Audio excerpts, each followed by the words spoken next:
দেশে আমাদের ভালো কাজগুলাকে নষ্ট করে দেওয়ার জন্য বিভিন্নভাবে ষড়যন্ত্রে লিপ্ত আছে।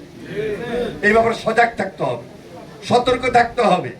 আর যিনি আমার এই এলাকার বিএনপি নেতা, আমি শুধু একটা কথাই বলে দেব, এত ভালো কাজ করব, তারেক রহমানের নেতৃত্বে আমরা উন্নয়নমূলক সব কাজ করব, কিন্তু আগে ট্রেন্ড অনুযায়ী 17 বছরের আওয়ামী লীগের ধারাবাহিকতায় কেউ যদি মাদকের ব্যবসা করে, ওসি সাহেব একটু আগে বলছি, ওসি সাহেব বা পুলিশ আইন শৃঙ্খলা বাহিনী তাদের কাজ করে, আমার আপনার তদবির করার কোনো সুযোগ থাকবে না। এই লাইনে, এই ওয়ার্ডে মাদকের ব্যবসা করে কিছু প্রভাবশালী লোক, এরা সাময়িক প্রভাবশালী। এরা যদি মনে করে আমি বহুত কিছু হয়ে গেছি, ভুল। এগুলা ছাড়ে দাও, না ছাড়লে কেউ যদি গর্তে পড়ে যায়, সেখান থেকে উদ্ধার করার কোনো লোক থাকবে, কোনো লোক থাকবে না।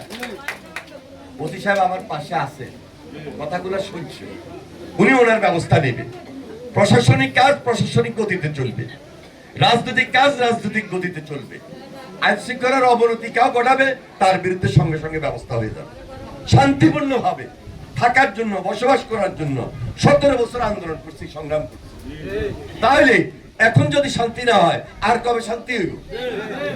এই জন্য আমার মা বোন আপনারা যারা আছেন, খুব সজাগ থাকবেন, সতর্ক থাকবেন। আপনার ছেলে কি করে, আপনার ভাই কি করে, সেই দিকেও খবর রাখবেন।